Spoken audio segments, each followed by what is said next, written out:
offering the third in the series tonight, the third in a series of 4. Another one in a couple of weeks, which I'll talk about in a moment or two.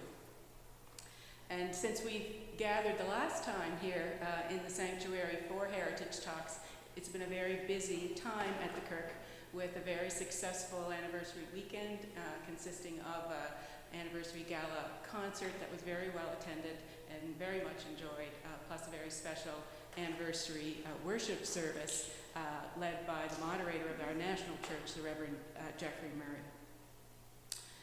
As we begin the lecture tonight, I want to acknowledge that we gather on the traditional territory of the Mi'kmaq people. As a church, we seek a new relationship with the original peoples of this land, one based in honor and deep respect. I'll also remind you, if you haven't availed yourself of some of the lovely Kirk 200 themed forget-me-nots, courtesy of Vesey's Seeds, please do so as you leave. We're very grateful to Vesey's Seeds and specifically to Bev Simpson for offering that contribution to our celebrations. So this evening we're here to listen to Joan McFarlane and Ian Scott talk about significant people and events in Kirk history. So looking at our audience, I know many of us know Joan and Ian, but I'm going to give you a brief bio of each of them. Starting with Joan. Joan's parents, Everett and Louise, chose the Kirk as their church when they returned to Prince Edward Island, and both were very active in the life of the Kirk. Joan received her education degree from UPEI, and in 2019 she retired after spending 31 years as an education specialist in youth and adult custody programs with the Community and Correctional Services Division of the Department of Justice and Public Safety. During her career, she received both the Canada Post Literacy Educator Award and the Council of the Federation Literacy Award for her work with offenders. Joan is an active member of the Rotary Club of Charlottetown and serves as the board secretary for the Rotary Club of Charlottetown's Literacy Foundation and as the club's New Generations Director. You may know that Joan's very involved with the Youth Parliament that Rotary puts on. Here at the Kirk, among other things, she is the coordinator of cruise ship heritage tours, and she has literally given thousands of tours to visitors here at the Kirk. She's an avid cook, a keen reader, an adequate crocheter, she tells me, and a sometime traveler, and strives to be a good sister, a good friend, and a good human to her rescue cat, Maud. Ian is a graduate of Mount Allison University and St. Francis Xavier University and has been involved with the Kirk since the mid-1970s. He helped organize a Kirk history project in the 1980s, which sparked an ongoing interest in the history of the Kirk.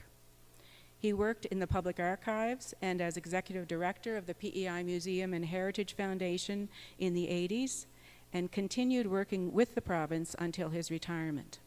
Ian and I had an opportunity to work together at the Department of Education in early years towards the latter part of each of our careers. Ian is also a potter and works in the family business, Village Pottery, along with his wife Daphne and daughter Suzanne. Ian's a longtime elder here at the Kirk and is very active in the life of the church. His most recent and pressing endeavor being our attempts to improve our sound system here at the Kirk. So, over to you, Ian and Joan.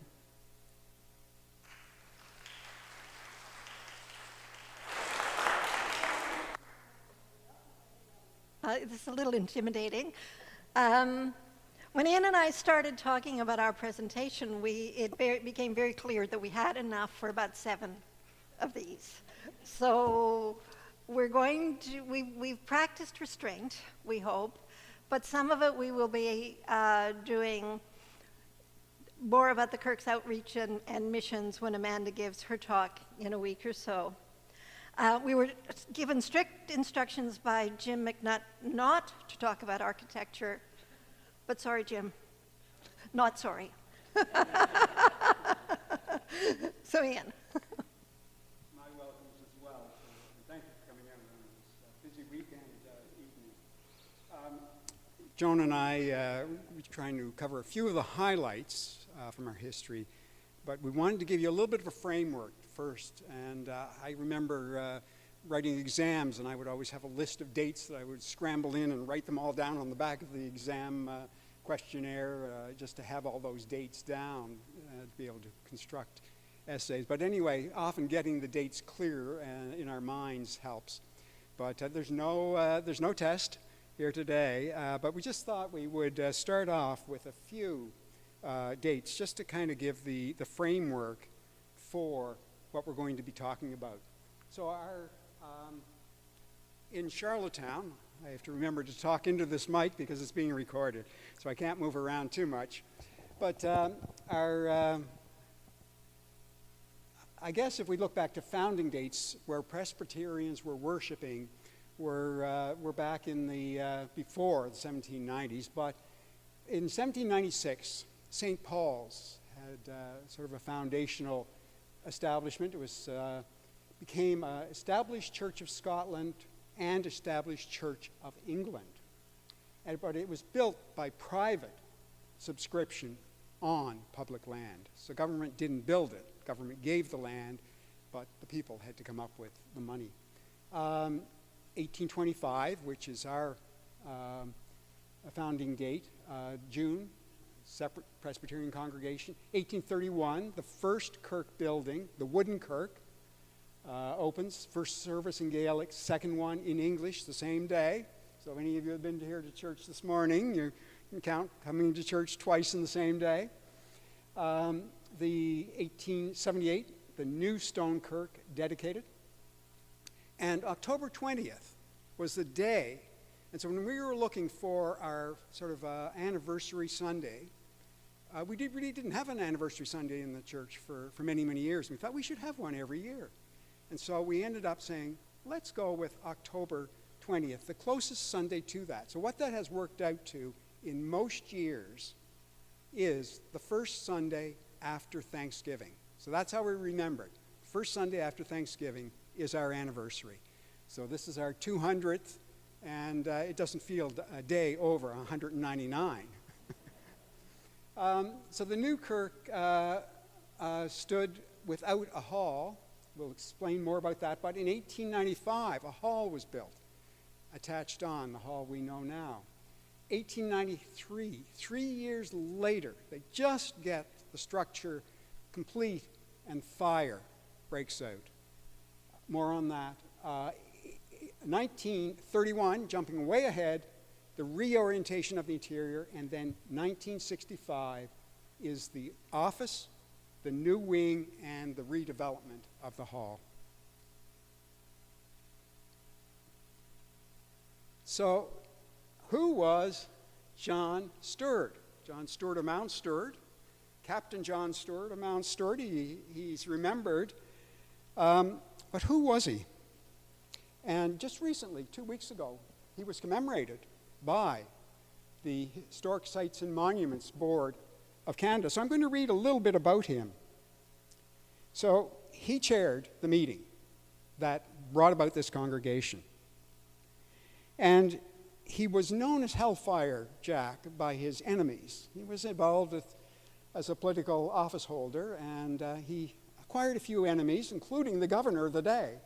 And of course, the story carries on that the governor had a warrant out for him to be arrested, but they couldn't find him anywhere in the province. Apparently, he got word of the arrest warrant, and he had got himself into a barrel of, some say potatoes, some say turnips, but anyway, it was root vegetables, and it was aboard a ship, and he was removed from the province. He went to London and made his report on what the governor of the day had been up to, and managed to have things straightened out. But he had respect among others, and he was known for chairing a good meeting. Now, he has a connection to this congregation to this day, because someone else who was known for chairing a good meeting, by the name of Jim McNutt. Jim fortunately couldn't be here tonight, but he's hoping to listen by video. So hello to Jim, if you're listening, Jim, and to all of our online listeners as well. Jim is a great, great, great, great nephew through Penelope. Penelope was Jack's sister, and Jack just happened to marry a young man named James McNutt. And so that's how they're connected. But the new plaque honoring John Stewart was unveiled in Mount Stewart to commemorate the national historic significance of Stewart as an author, politician, and office holder by the Historic Sites and Monuments Board of Canada. He's regarded as PEI's first historian. He's the author of an account of Prince Edward Island, which includes an overview of the island's history, a description of its geography and resources, and an outline of the growth of settlers on the island. And I quote, "John Stewart is one of many Canadian historical figures who left a mixed legacy. For those who looked only at his political career, he was often seen as a scoundrel, known as hellfire to his opponents. Today, we celebrate his wider importance, most importantly in the contribution he made to writing of the natural history of the colony, a source which continues to be consulted after more than 200 years," said PEI representative of the Historic Sites and Monuments Board of Canada, Harry Holman. The book even had descriptions of the island's flora and fauna before European agriculture began dominating the landscape, as well as references to Mi'kmaq culture. Captain Stewart's book documents in rich detail the natural history of the island and includes comprehensive sections on soil, agriculture production, forestry, native mammals, birds, fish, reptiles, and insects, as well as the climate. As a keen observer of all aspects of life on the island, it's noteworthy that he imparted his knowledge in his book, written almost 220 years ago, and now considered a treasure of historic value. And that quotation was from Dan McCaskill, who is president of the Hillsborough River Association, where the plaque is located.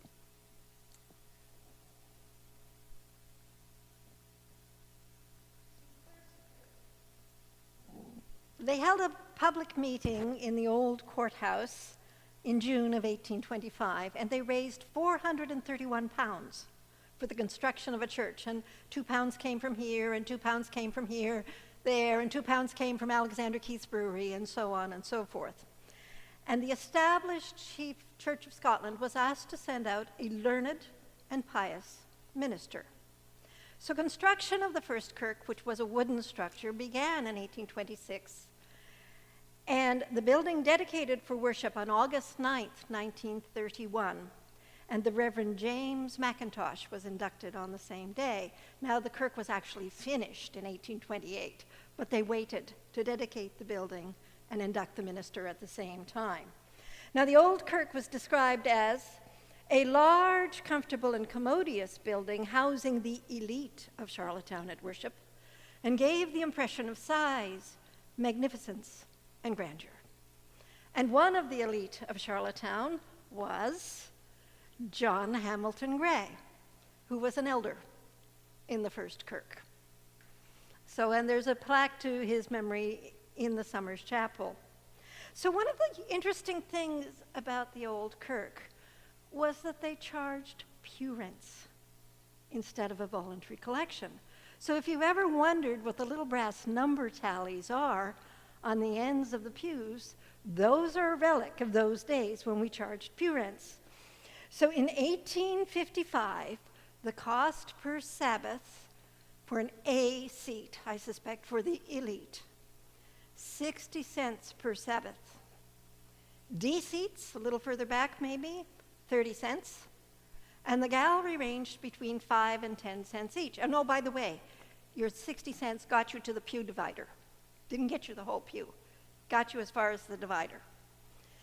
Now, the gallery could be very cold. And we also know that the choir sang up there until 1858. And then they went on strike.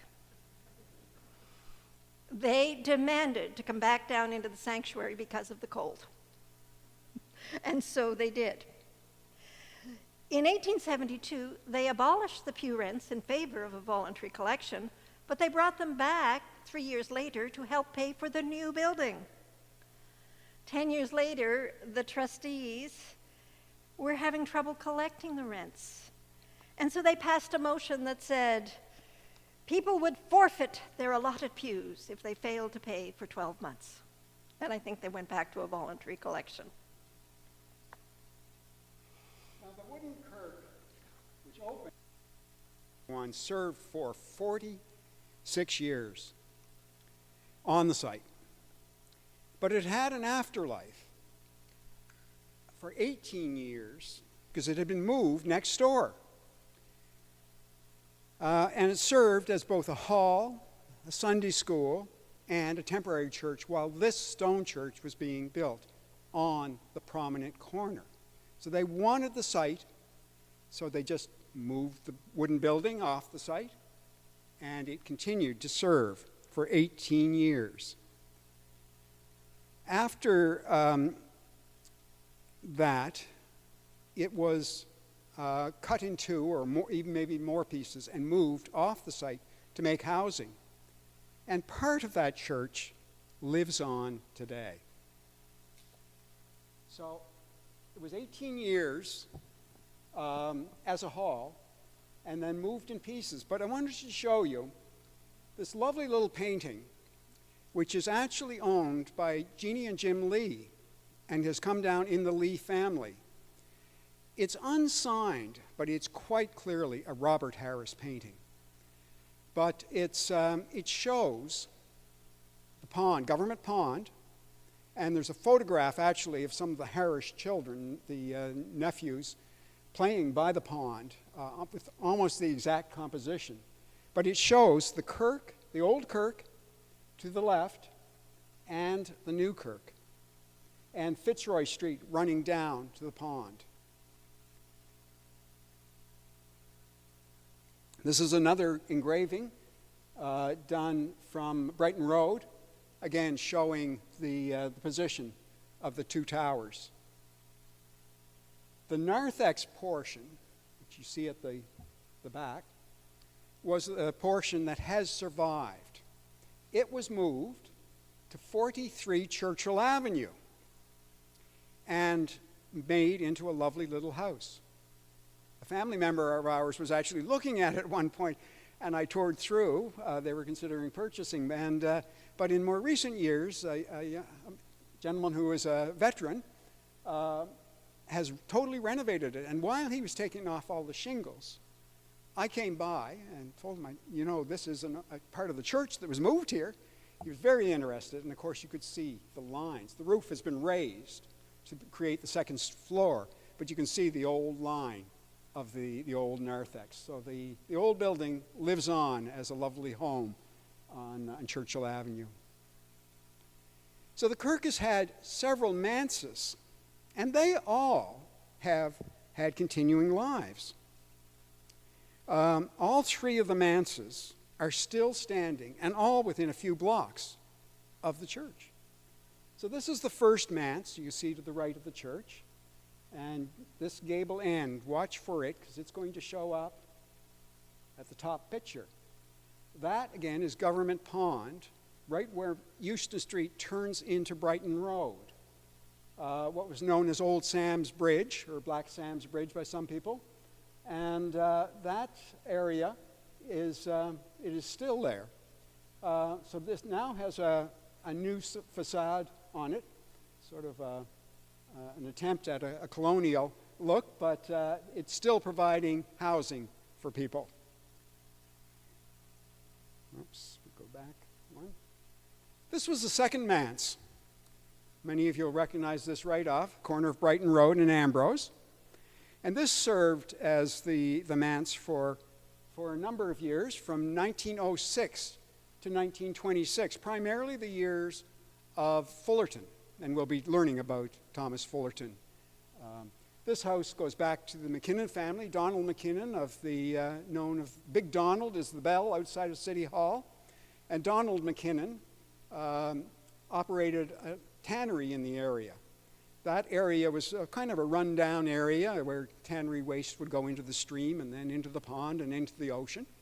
But kind of a smelly part of town. But anyway, as Donald started to realize, this is pretty close to Charlottetown, and ended up building his own house, and ended up cleaning up the tannery, and his messy, smelly property became a little more valuable as building lots. The third manse was designed by E. Sterling Blanchard, and we're going to be hearing that name a little later. His connection to the architect of this building, Sterling, and his name obviously carries on in being Edward Sterling Blanchard. He was known as Bone Blanchard around town. He may have had a bony head. His father was a doctor, and some people suggested that that had something to do. Sometimes doctors were called bone doctors. I don't know. But anyway, he was Bone Blanchard. But E. Sterling Blanchard is his name. And you'd see a couple of little things that aren't exactly as the manse is now. But anyway, those are the original drawings from the archives. Okay. The new Kirk and David Sterling. We're going to look a little bit at, these are some of the etchings we have. An etching that kind of shows, I was trying to point at this little area where the manse is. I think what happened was maybe the engraver was given sort of general instructions, didn't quite get the building, he sort of put Green Gables there instead. Oftentimes what happens with engraving, you would have rough sketches that would be sent, and then somebody in London would actually do the engraving. So the cornerstone was laid on June 7th of 1877 at a planned cost of $20,000. A colored postcard, which gives a bit of the sense of the mixture of both the Wallace freestone and the island sandstone, a really pleasant combination of colors that continues to be a solid combination. So the two architects that have been involved, I mentioned David Sterling. David Sterling came by stone churches honestly. He was born the son of a stonemason. He even invested in a stone quarry. He was born in Galashiels, Scotland, and the son of a stonemason. After training as an architect in his native country, he immigrated to St. John's, Newfoundland, 1847, where he played a major role in rebuilding portions of the town destroyed by the Great Fire that burned most of St. John's. He spent the next 35 years designing and building a wide array of buildings out of his practice in Charlottetown, Halifax, and Toronto. He did move to Charlottetown and built a beautiful house on Water Street. It's now an apartment building, a roof apartment that has been covered in vinyl, but was one of the most beautiful houses in Charlottetown, very much like Beaconsfield. Beaconsfield, of course, was built by William Critchlow Harris, his student. William Critchlow Harris grew up here, moved to Halifax to study with David Sterling, and when David Sterling got the contract for this building, Harris came back home to help with the supervision. So he was a student on this building, oftentimes confused that Harris did design this, but he was a student on this and helped with the supervision.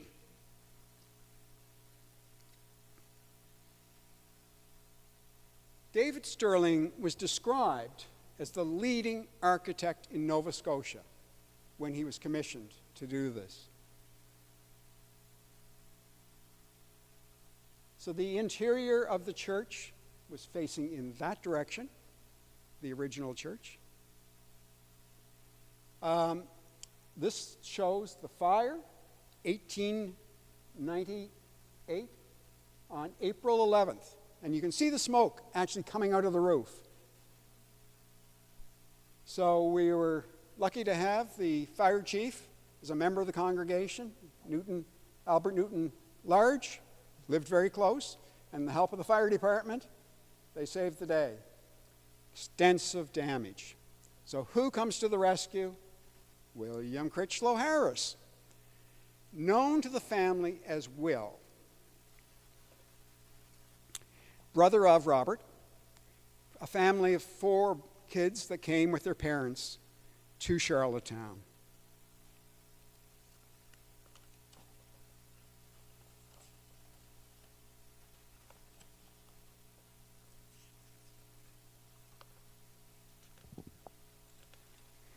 Now, Canon Robert Tuck, who is a great-nephew and biographer, dubbed the Kirk a Harris Influence Church, since he worked for Sterling on the building, and he was the designer of the new ceiling. Both a pianist and a violinist, Will was described to me by Tuck as a person who, although he was an architect who designed fabulous buildings, he was essentially a musician who was creating musical instruments that people could walk around inside. So the acoustics of St. Mary's, Indian River, world famous. The acoustics of the Kirk, wonderful. St. Paul's, so many of his ceilings. In an era prior to electricity, natural acoustics were everything. For your preacher to be heard in a slightly raised podium, they had to have a voice that could project. But a voice that you can project is nothing without the acoustics to make it work. Tuck goes on to list the beautiful mansions he designed as well as the churches. I'd mentioned Beaconsfield as one of his first commissions when he moved back to the island. And he also mentions that Harris lived simply in a boarding house, a room in a boarding house filled with books and a grand piano. He always had a piano wherever he lived.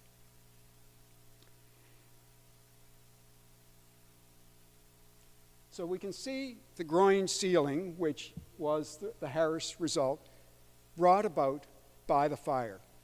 They essentially were able to build almost a drop ceiling. There are charred remains above this ceiling. So you can see the new ceiling, but you can also see the chandelier. And the chandelier has a story. The chandelier was purchased from I.P. Frink of Frink's Improved Reflectors in New York shortly after the fire. And it was shipped via 2 steamships, first to Halifax, then to Charlottetown. Total shipping cost $8.08, by the way. It left New York on August 8th and arrived in Charlottetown on August 15th. Now, I.P. Frink is considered to be the pioneer in this type of lighting. And there are examples of his work in the Metropolitan Museum in New York. We have correspondence with a Reverend Lord, and neither Ian and I know who that is because he wasn't a minister here, and we're wondering if I.P. Frink may have gotten it confused and he was a member of the Board of Trustees. Regardless, the correspondence indicates that there was some dissatisfaction with the configuration of the light. And Frink responded, quite snippily, that the light was configured in a way for maximum benefit of the reflector. He says, and I quote, "We assure you that had we made any errors, we would be only too glad to correct same. We trust that by looking carefully into both matters, you will see that we have made the reflectors as we thought them best for your advantage and to give you the most light from them." So there.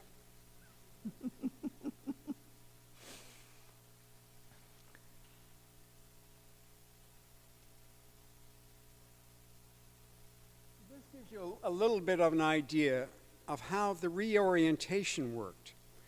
In 1931, the church was turned around. So originally we had 3 balconies going around, wrap-around balconies, and then pews, box pews that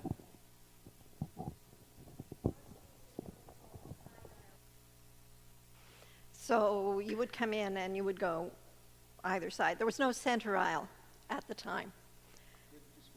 And rumor has it that Neil McLean, the owner of McLean Funeral Home, was influential in the decision, although a lot of the Presbyterian churches were doing the same thing, in that he wanted to be able to turn a casket so he could take the deceased out of the church in the right orientation, which you couldn't do in a side aisle split. The other story is that there was an elder who had a daughter who was about to be married, and that because we had the side aisle split configuration, we didn't have a center aisle for a procession, and that he financially encouraged and helped the congregation in making it happen. Influential, shall we say. Influential, maybe. Now, if we listen to the lecture, the previous lecture that Dr. Jack Whittock told us in terms of how Presbyterian churches around the world were all turning their churches from the center being on the long wall to the center being on the short wall. So it was a liturgical thing that was happening, but we have our stories as well. I like ours better. Please note where the regimental flags are as well. We'll be talking about those later.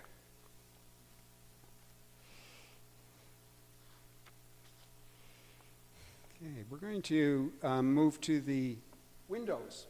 We discovered that a lot of the stories of a lot of the people and events relate to our windows.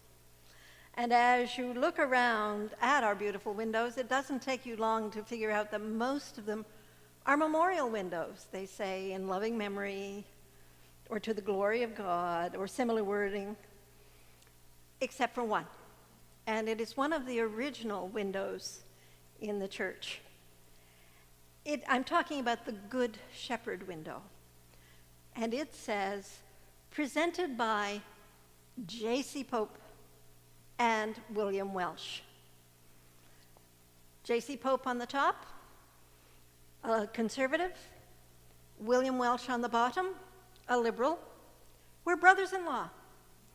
And they found themselves competing for the same Queen's County seat in the general election of 1876. And so they decided they would have a little wager. They bet that whoever lost would pay for the installation of a stained glass window in a local church. So Mr. Pope won. Mr. Welsh lost, so he paid for the installation. We don't know why we have it. Mr. Welsh was a Catholic. Mr. Pope was a Methodist turned Anglican. I'm told they did have some family connection to the Kirk, but some have speculated that perhaps putting it in one's own church might have to admit gambling. The logical explanation is that in 1876 they were making plans for this building. But I like the gambling story. This beautiful one right up here. We can't see it in the dark, but next time you're in the daytime, you'll notice that along the bottom it says, presented by J.C. Pope and William Welsh. Period. End of sentence. I've often wondered whether it might have been their wives.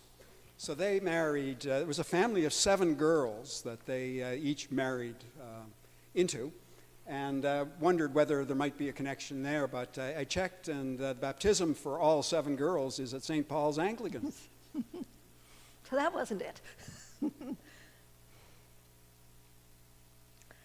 So this, I think, is one of the most poignant windows in the Kirk, and it is the one next to the organ.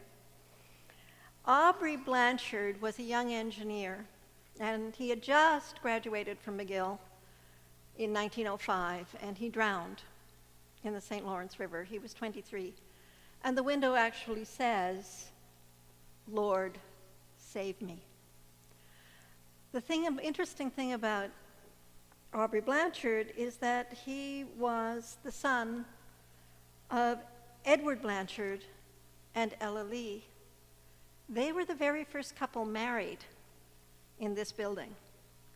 He was also David Sterling's step-grandson through Sterling's second wife, Clara Richmond Lee, and also the brother of E. Sterling Blanchard, who designed the manse.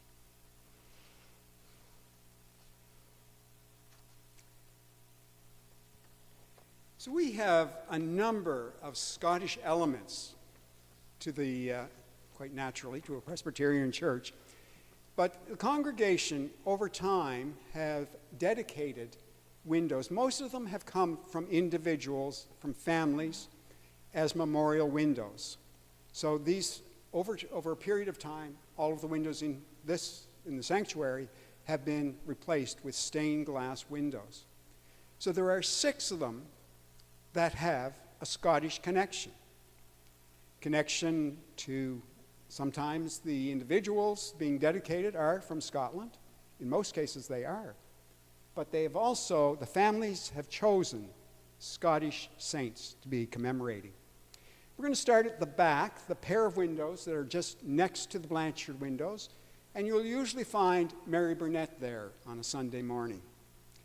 Those are a pair of windows that were dedicated to J.R., who was James Robertson Burnett, who came out from Scotland along with his family of boys and acquired our local newspaper, The Guardian, and the family operated it for many years. The pair of windows were dedicated to J.R. and have elements of his interest, including the Boy Scout logo, I guess that's the term for it, the Boy Scout crest, I guess, and various other Scottish elements. There are 2 saints commemorated in that. St. Ninian, the first apostle of Scotland, who was the first Christian minister, first Christian missionary to Scotland. He was born in the 4th century. He was educated in Rome, ordained a bishop, and returned to Britain to establish a monastery and a church at Whithorn, which he called Candida Casa, or White House. His missionary work spread Christianity throughout southern Scotland and parts of northern England. The window beside that is St. Columba.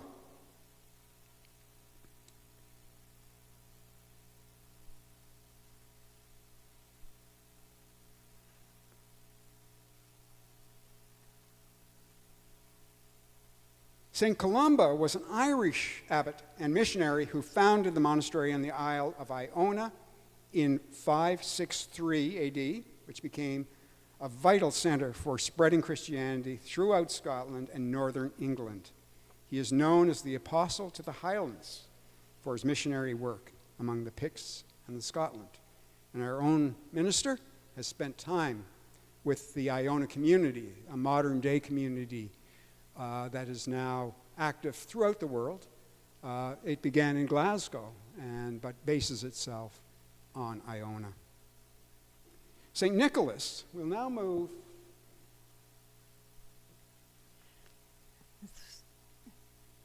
St. Andrew. St. Andrew. We're going to jump up there. Yes. St. Andrew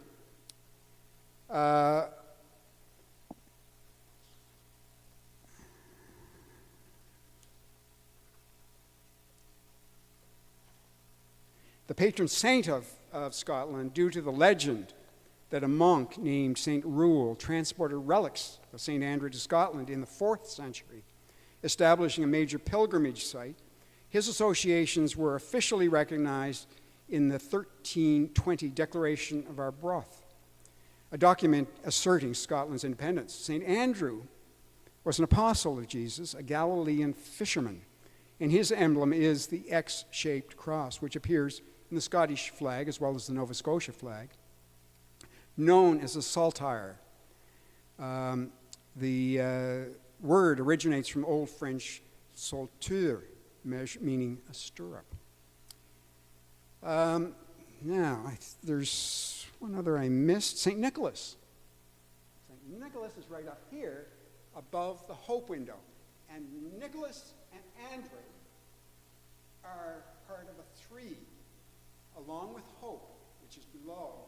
And hope was dedicated to Hope Burnett, the wife of J.R. Burnett.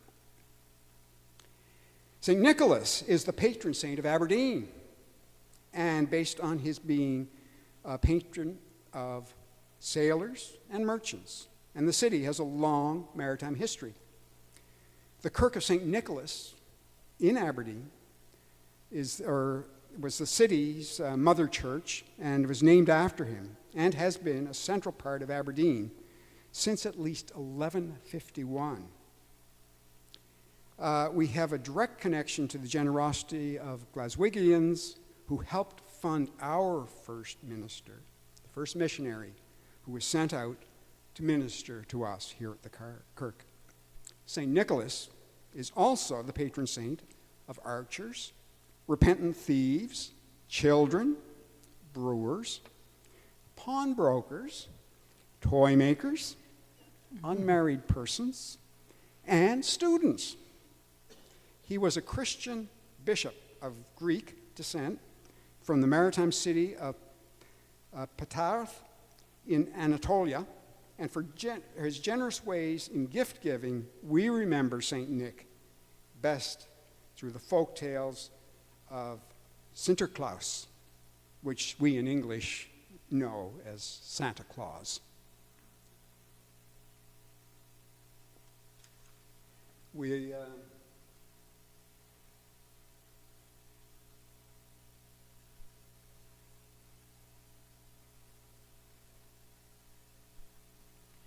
It's working there, but it's not.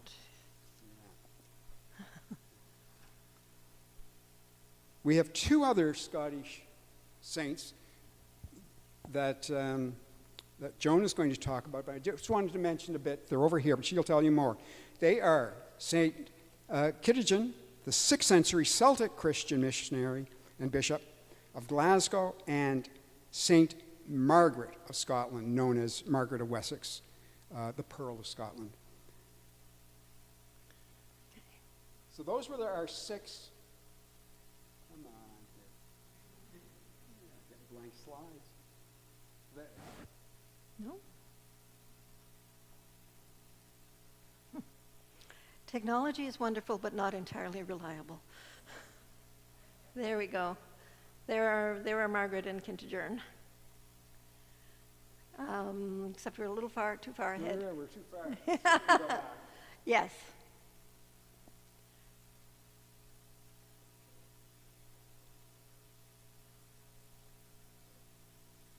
Keep going.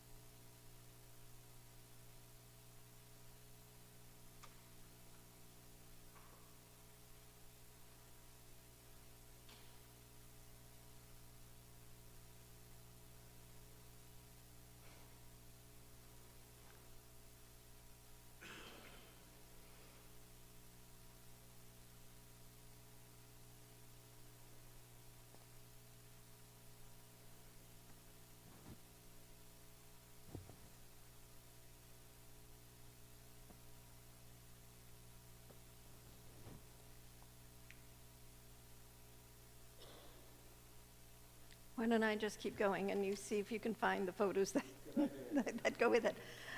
I'm actually going to talk for a moment. A number of us remember the regimental colors that hung on either side of the chancel, those glorious regimental colors. Well, they were first placed in the Kirk for safekeeping on August 6, 1922, and officially retired here on July 16, 1925. And so we've had them in our care for over 100 years. They were presented to what was then the 82nd Abergwit Light Infantry in a ceremony in Victoria Park and consecrated at the time by the Reverend Thomas Fullerton, the regimental chaplain who served with the 82nd Abaguit Light Infantry during the South African War, and he was our longest serving minister here at the Kirk. The commander of the 82nd Abaguit Light Infantry was Lieutenant Colonel Daniel Stewart, and he and his wife Sarah and Captain V.L. Goodwill, who was largely responsible for purchasing the flags, were all active members of the Kirk. And as you go around, you will see windows and monuments to Stewart and Goodwill and so on.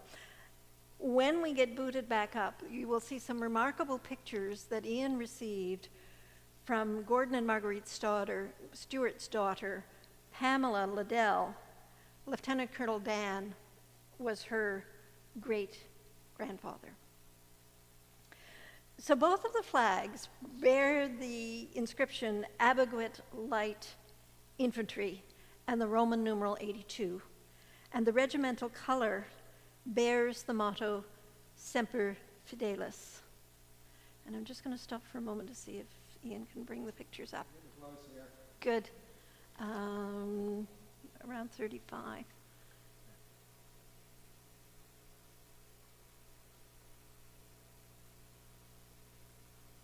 There we go.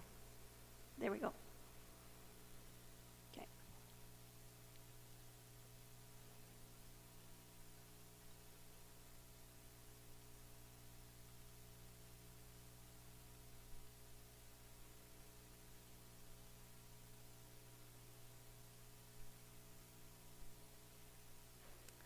So there they are being presented in Victoria Park on July 8th, 1908. Next slide, please.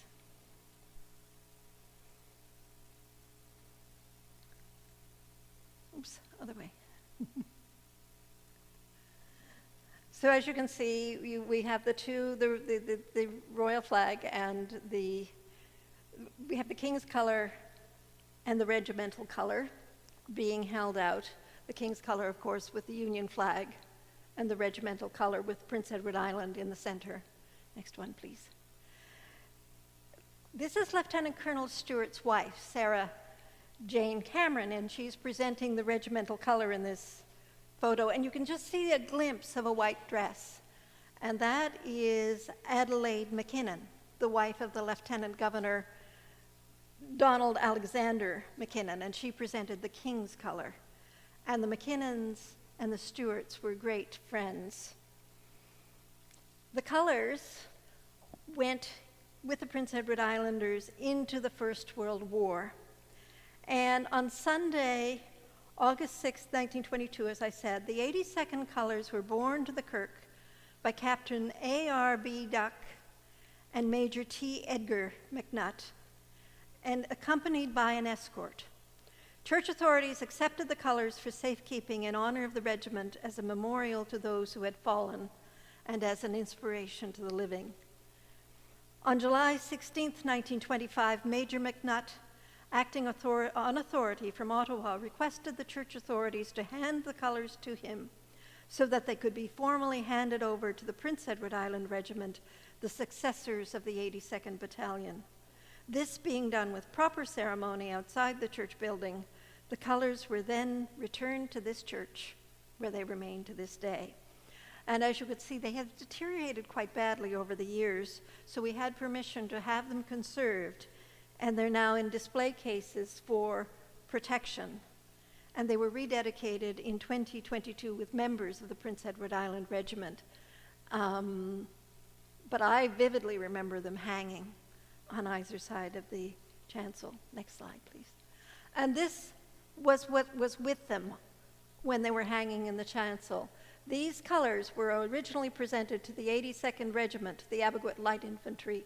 On the outbreak of the Great War, the 105th Battalion of the Canadian Expeditionary Forces was recruited from the old 82nd Regiment and served overseas with distinction. After the war, the regiment was reorganized and became the Prince Edward Island Highlanders.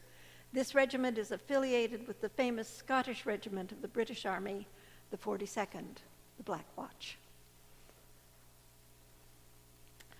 So Thomas Fraser Fullerton, was inducted as minister of the Kirk on 19th of January, 1893, and he served for 28 years until his death at the age of 60. In 1921, he was our longest-serving minister, as I mentioned. Now, during the Boer War of 1899 to 1902, Dr. Fullerton obtained a 6-month leave of absence from the congregation and accepted a chaplaincy in the Army. When the 6 months were over, the congregation gave him an extension, and he remained on the battlefield, ministering comfort to the spirit and spiritual welfare of the wounded and dying, and I quote, cheerfully sharing the exposure and hardships incident to military life. He returned to the congregation after a year away. He was recognized as one of the best lecturers in the maritime provinces and an orator of rare eloquence and power. He was also an active Freemason and served as Grand Master of the Masonic Lodge from 1913 to 1914. And when I was doing my research, I found an interview with Dr. Fullerton's grandson, who described him as Lucy Maud Montgomery's pastor. Now, we do know she attended events at the Kirk when he was here during his tenure, but I haven't been able to find any further references, so take that as you will. However, in 1908, Dr. Fullerton recommended to Professor Harry Watts of the Charlottetown School of Music, he was also choir master here at the Kirk and paid by the night, that he contact Maud Montgomery to ask her to compose the lyrics to the Island Hymn. Montgomery was the organist at Cavendish Presbyterian Church at the time, and it was the year before she published Anne of Green Gables. So, next slide, please. So in 1959, the St. Kentigern and Margaret windows were unveiled in memory of Thomas Fraser Fullerton and his wife, Margaret Glass Fullerton. And she lived for another 30 years and was part of the congregation, as were their children. So Kentigern was also called Mungo, meaning the dear one, and Margaret, the Pearl of Scotland. And that is only one of 3 windows depicting women saints that we have here in the Kirk, and I'll talk about the other 2 shortly. Next slide, please, Ian. So while we're on the subject of regiments, we know that the regimental flags went into World War I. And I haven't been able to source information on when this plaque was consecrated, but I do have a bit of a personal story about it. At least several times during cruise ship season, we get visitors with a connection to the Kirk. And during one of the first tours this season, and I was just talking to Paul about it, there was a young couple from Wisconsin, I think, who had chosen their cruise ship vacation and the historic Charlottetown Church's walking tour specifically to visit the Kirk. The woman had traced her family to PEI and to this church. And she told me she was looking for her great-grandmother's brother who had died in the First World War. The last name was Ferguson. Did I know anything? The first name on the World War I plaque is Gordon Ferguson. And she looked at me with tears in her eyes and said, I think we found Geordie. I almost lost it. Next slide, please. Below the Good Shepherd window, these 3 small windows depict St. Stephen, St. Timothy, and St. John, and they're our memorial to those who lost their lives in the Second World War, which is particularly poignant on this, the 80th anniversary, and also we're in Veterans Week.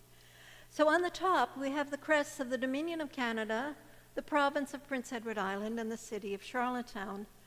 And at the base of each are the crests of the Royal Canadian Navy, the Royal Canadian Army, and the Royal Canadian Air Force. And you can see the names of the fallen are etched in the windows. The window was dedicated by Reverend Summers, T.H.B. Summers, in 1949 and unveiled by the mothers of John Agnew and Lorne Stewart, the first and the last names there. The lights that illuminate the windows to the outside were a gift from the friends of the fallen young men from their mates in the 3rd Charlottetown Rovers Sea Scouts based in the Kirk. Daphne's grandfather, Kenneth Martin, was the leader. The second in command was, and I'm sure some of you remember him, Fred Smith, Smitty, whom they called Red Ball because he had flaming red hair. Daphne's father was also a member of the Sea Scouts. So Fred Smith, or Smitty, was an integral part of the Kirk, and he worked here for 50 years, and I'm sure many of the women at the time could tell you about his struggles with the boiler in the kitchen and all kinds of things when they were making tea. The Bible and the blue silk markers in the Summers Chapel were his gift as a tribute to his friends J.R. Burnett, D.A. McKinnon, and A.E. Morrison. And the window over the bell tower door is in memory of Mr. and Mrs. Smith, given by their 5 sons. And my favorite part of it is the beehive in the left quadrifid, because it's a symbol of a faithful worker. And the bees symbolize people working together within the church in harmony and cooperation. We don't look at those windows enough. All right. Well, how does a window come about? It usually starts with an idea. Some of you may remember Lillian Mackenzie and Charlie Mackenzie. Ruth Mackenzie. Ruth Mackenzie. There's another Lillian Mackenzie. Yeah, we could talk about her. Ruth Hartz Mackenzie and Charlie Mackenzie. They had an abiding love for this church, and they wanted to do something of a lasting nature. They had no children of their own, but they had a great love for children, and they wanted to do something for the children of the Kirk. And they wanted to give something forward for the future.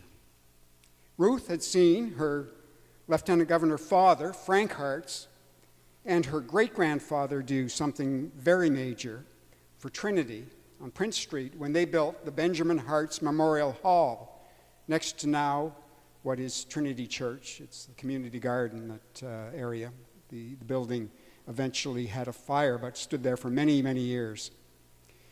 It was built in 1911. There was a dream to do something here that began before a time of great loss for Ruth. She lost both her beloved Brittany Spaniel, Beau, and then her husband, Charlie. And she decided to make it a reality, and a true memorial came about through her meeting local artists, John Burden and Blaine Harabi, and the help of Peter Heinemann, who helped her realize the dream. She published in her biography, a privately published document, a chapter detailing the process, capturing each of the elements and how they came into being. This window in the Great Hall of St. James is for all of us the familiar nativity scene with the surrounding animals cast in their supporting roles around the Christ child.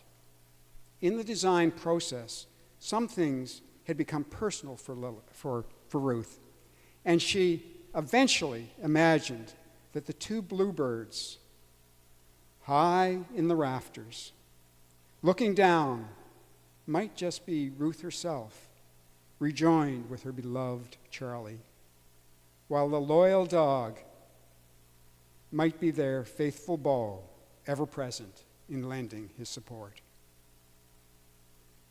Recalling that unveiling day, the congregation accepted a beautiful gift that has continued to be appreciated by those of us both inside the hall and while it's lit up during the weeks of Advent by anyone passing by outside.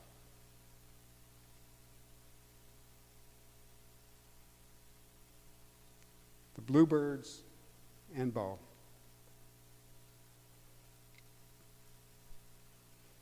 We want to do a little bit about music at the church. And Joan is going to tell us a bit about. Yes, well, as you know, Instruments. music is an integral part of this place, whether it's our own concerts, our summer recital series, exterior concerts. Well, in November 1866, the session and the trustees considered the propriety of purchasing an organ. Presbytery approved the purchase in September 1867, and arrangements were immediately made to purchase an 8-stop organ in a walnut case from Mason and Hamlin in Boston for the sum of $425. On November 10, 1867, the first piece of music played on the organ was the old 100th, All People That on Earth Do Dwell. Now, and in 1885, we adopted the Presbyterian hymnal. Now, none of this, the organ or the hymnal, was without controversy among the traditionalists who were used to and preferred singing the Psalms a cappella with a presenter. In June 1892, 1 year after the Kirk was wired for electricity, the congregation discussed the acquisition of a pipe organ. The acquisition was approved and authority was given for a purchase not to exceed $3,000. A year later, a water motor had to be purchased for the organ, and approval was given to hold an organ recital as long, provided it was not given either the week before or the week after communion. Whoops. My pages are sticking here. In 1896, the trustees approved the purchase of a piano and a magic lantern in order to improve the facilities of the Kirk, and a piano was purchased that year. Our current piano was a gift from the family of Nan Shaw. Now, our current organ, and these are not, Ian and I believe these pipes date to the first organ, although some of them were damaged in the fire. The current console and organ is a Cassavant Frere organ. Cassavant are based out of St. Hyacinthe, Quebec, and have been since the 1870s, was built and dedicated in 1957 to the glory of God and in grateful tribute to the men and women of this congregation who through the years have served and sacrificed for Christ's cause, and in honored memory of those in the armed forces who laid down their lives in the service of their countries. I think that the pipes, they are one of the first things that the cruise ship guests notice. It gets the biggest gasp and the most photographs.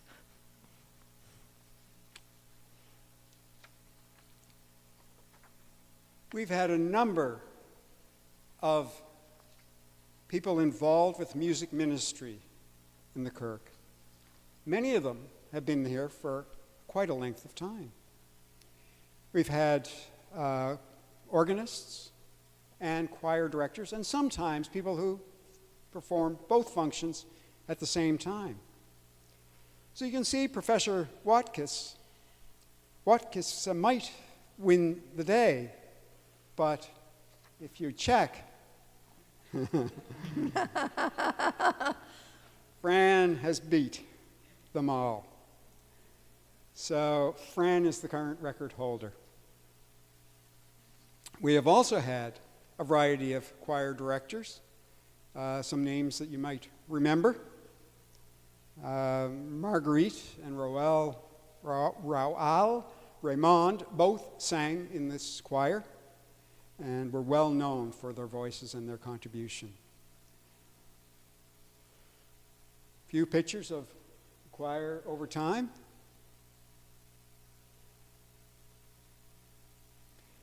And this is a combination of both junior choir and a senior choir, and the boys' choir, girls' choir, and the senior choir. So I mentioned there were only 3 windows depicting women saints. The other 2 are in the old choir room, and they are dedicated to Lillian Mackenzie, who was our organist and choir director for over 20 years. The windows show Saint Cecilia, who is the patron saint of music, and Saint Hilda, the patron of women teachers. And you'll see a lyre and a lamp of learning. And they're visible to the outside, but I think they're just the most spectacular windows. also hidden in the old choir room is the Lorne Callbeck window. Now, Lorne Callbeck was an agricultural scientist, a longtime choir member and elder, and he was also an historian who published many books on island history, and Ian and I both consider his story, 8 Bells for the Fairy Queen, published in the Atlantic, as our primary source for the ghost story. The David of Israel window opposite the stairs to the balcony was given by his wife and daughter. So as we know, the tale of the Fairy Queen and the ghostly women has everything to do with our bell. But did you know that the bell was purchased by the women of the Kirk? In fact, the first mention of the women of the Kirk in the records comes in 1851 when they're thanked for purchasing our bell. They were, of course, free to raise as much money as they wanted through their bazaars, teas, and fancy sales. In fact, I found reference to an advert in the Islander from February 8, 1850, of the Ladies' Committee holding a bazaar in the town hall in aid of funds for St. James Church. However, the women at that time had to get permission from the all-male Board of Trustees if they wanted to spend any money. Well, 2 years after the bell was purchased, it would be the center of a supernatural tale. Next slide. On this north wall, there's a very large white plaque, and it is dedicated to the memory of Dr. Colin Mackenzie, who lost his life in the sinking of the steamer the Fairy Queen on October 7th, 1853. And on that morning, it was a Friday, a local military man, Captain Cross, got up and set off on foot across town to the stables where his new horse was. It was a stormy, blustery day, not unlike what we've had over the last few days. And as he got a little bit to the south and west of here, he heard a bell ring 8 times. So he thought a ship might be in the harbor, so he looked. No ship, so he continued on his way. A short time later, he heard the bell ring 8 more times, and it seemed to be coming from nearer town. So as he made his way up toward the sound, he ended up here, at the old Kirk. And there on the steps were 3 women dressed in white, bare feet, nothing on their heads. And as Cross was about to speak to them, the bell in the bell tower rang 8 more times, and he could see a 4th woman pulling the bell rope through the belfry fence. Well, Cross lowered his eyes just in time to see the women disappear through the front door, which closed behind them. He ran over and he tried the door, and it was locked. Just then, Davy Nicholson, who was our caretaker, came running over wanting to know, who's ringing the bells in the church? He and Cross tried the door again. Still locked. When they peered in the window, they could see the 3 women climbing the steps to the bell tower. So Davy ran off to get Reverend Mr. Snodgrass and the keys. And while he was gone, the bell in the bell tower rang 8 more times. Well, Reverend Snodgrass arrived, and he scolded the men for telling ghost stories, but he unlocked the door, and they raced in. And when Davy and Captain Cross climbed the steps to the bell tower, the bell was still vibrating, but the women in white were nowhere to be seen. Now, at the same time, the captain of the steamer, the Fairy Queen, was preparing to sail from Pottle Wharf. And if he was a superstitious man, he would have noted, it's Friday, and I've got 13 passengers and 13 crew. Now, despite these omens and the rough weather, he set out for Nova Scotia. The water in the harbor was manageable, but out in the Northumberland Strait, a heavy storm set in and the ship labored. Off Pictou Harbor, the tiller rope broke, and the vessel became unmanageable and began to take on water. Pardon me. Just before 11 p.m., they lowered the 2 lifeboats. The mate, most of the crew, and the captain got into one. The captain later testified he got in to supervise the unloading of passengers. But before any passengers could debark, they cut the ropes and set the ship adrift, leaving 13 passengers and 3 crew, including the cabin boy, on board. At midnight, the ship capsized. 9 of the 16 left on board managed to cling to the wreckage and were saved. But the other 7, 4 women and 3 men, were lost. 3 of those 7 were members of the congregation of this church. For years, some people in Charlottetown swore that at midnight, the exact moment the ship went down, 7 ghostly lights were seen entering the bell tower of the Kirk. So were the bells ringing that stormy morning to warn people of the impending disaster? Were they to mark the passing of the drowned passengers? Well, in maritime tradition, 8 bells are rung to mark the end of a watch. And in maritime ceremonial tradition, 8 bells are rung to mark a death, the end of a worldly watch. Nobody knows for sure. But Captain Cross and Davy Nicholson were considered to be so credible and of such high moral standing that the account of their story was included in the official records of the coroner's inquest that was held into the sinking of the Fairy Queen and commemorated on a Canada Post stamp in 2016 rather. And as for the captain, he was exonerated in what was called a political event. Your turn. Favorite part of the tour. Can you tell? We've had a lot of ministers here over the years, and some of them predate photography. So we don't have pictures of them all, but we do have the names and the dates. So our first 5, we don't have a picture for. This is the Reverend Dr. William Snodgrass, We've just mentioned in the story. story, and whose great-granddaughter and great-great-granddaughter visited us this summer.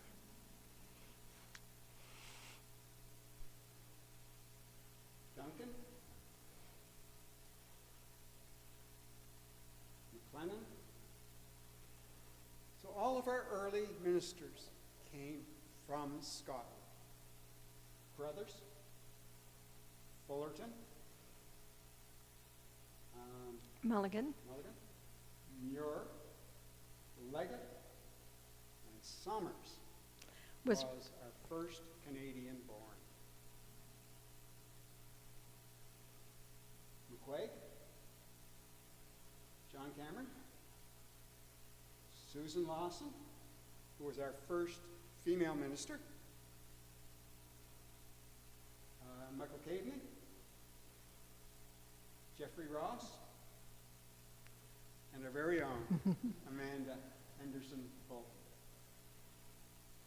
We've had 2 deaconesses in diaconal ministry, Christine Shaw and Cheryl McFadgen.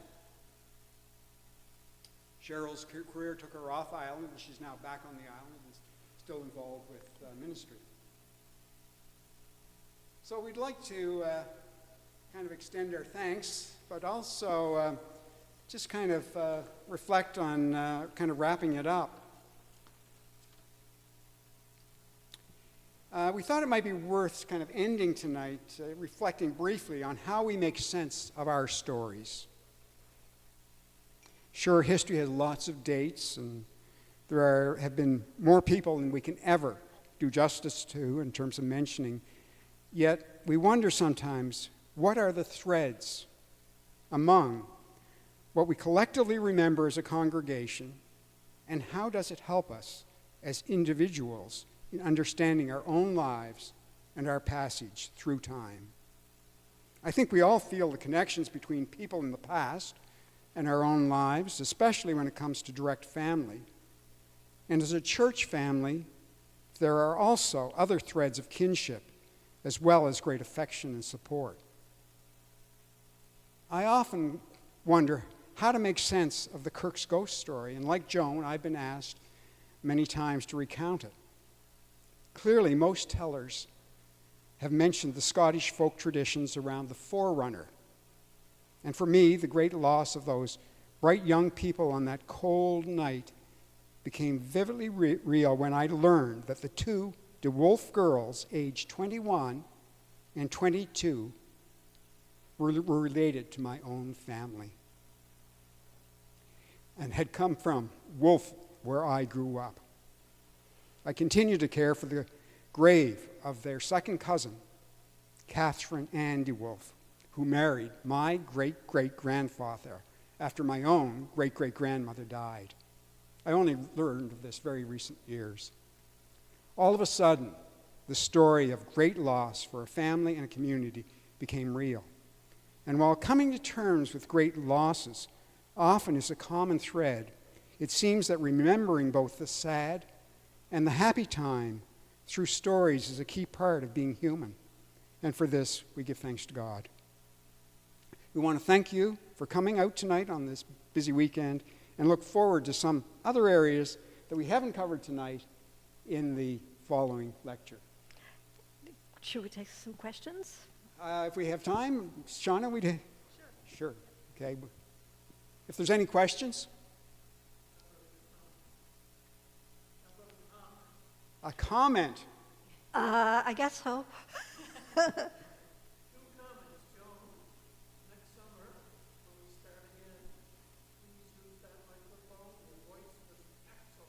Okay.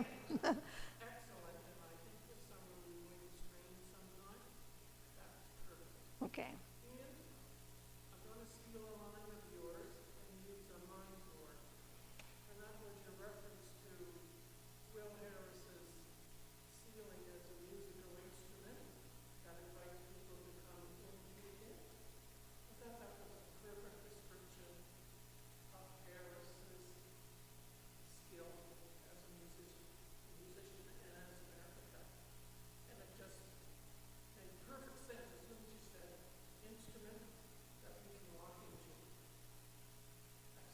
Great.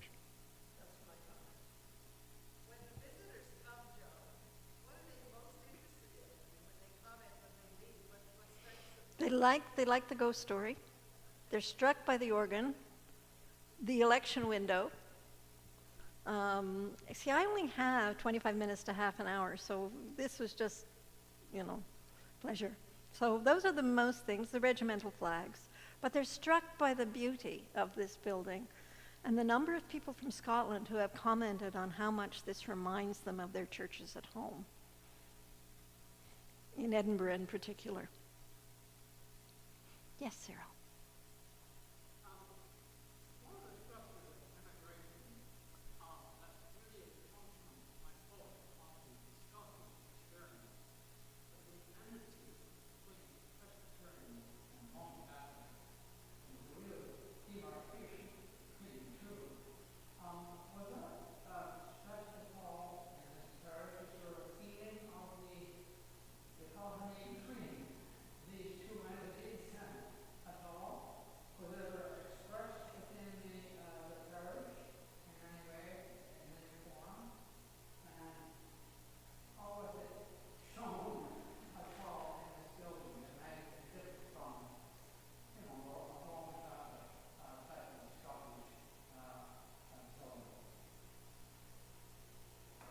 Maybe I'll take a first go at that, and then Joan, if you have anything. I have nothing to say about that. Yeah, it's an interesting area, of course, that great divide culturally within many communities. Newfoundland also has had a great divide between Catholic and Protestant that has been bridged in more current years. It's evident through the schooling system, and here it was evident through both university or post-secondary, our hospitals and our schools. But in terms of how that cultural aspect of the reality that there was almost, some people would describe it as two tribes that inhabited this island, but that divide between Protestant and Catholic, which has been muchly bridged in recent years. It's hard to know. I mean, that type of thing doesn't tend to show up in the types of records that we would look at, like session records or trustee records. The efforts at ecumenical events in which there might be a Protestant clergy and a Catholic clergy both giving prayers at something like a Remembrance Day event. Those types of things were examples of ecumenical approach in which it was sort of seen as given equal time, maybe. I think within congregations today, we see many, many families in which the variety of denominations within marriages, and so that families have oftentimes are honoring more than one congregational background at the same time. So that is the current reality of many, many congregations in which families have more than one church affiliation that they are attempting to continue to honor. And we really respect that, in which baptisms are families with which in prior times might have been seen as a mixed marriage. They describe the mixed marriage in some places as being a Catholic and a Protestant, but I say on Prince Edward Island it's a liberal and a conservative. My parents were in a mixed marriage, Free Church of Scotland and Anglican. Okay.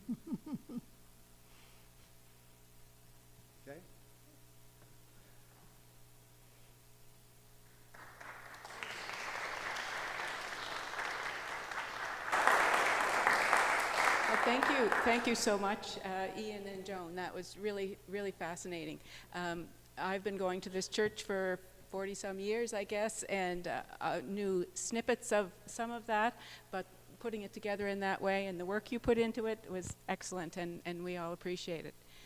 I do have a couple of little stories I'm going to tell you, though, and one relates to the question that this gentleman asked, because this church, I think, was quite progressive in terms of its approach to interfaith families. So I was married and came here in 1983. And very shortly after that, Dr. Cameron put on a series of discussions, because there were several couples in this church who were Roman Catholic and Presbyterian. And his observation was that what the couples were doing, rather than figuring out which church to go to, was they weren't going to either church. So he decided that it would be a good thing to have some discussions about this and figure out ways in which people could, if they chose to, retain their own religion and have a good sort of healthy family life. So it was something that I certainly appreciated as somebody coming here. And the other just brief thing I want to say relates to John Stewart, who you started off with, because as you started speaking, it reminded me of something I hadn't thought of for a little while.